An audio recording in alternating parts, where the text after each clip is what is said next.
we have come to this place called Ancient Stone Flames, and my god, yes, mushroom, oh my god, it's mind-boggling, the variety of this is like hands down one of the best barbecues in the city. So Ayush, what is your opinion of this place?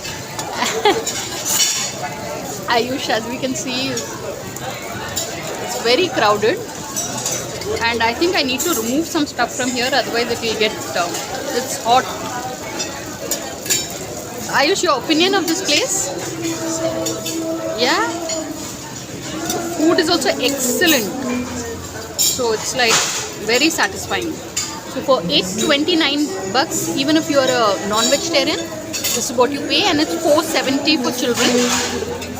It's highly recommended. Yeah, it's called Ancient Stone Flames, and this place is near the IIIT campus in Hyderabad. Yes. Okay. Awesome. It's an experience. It's okay. It's beautiful, really.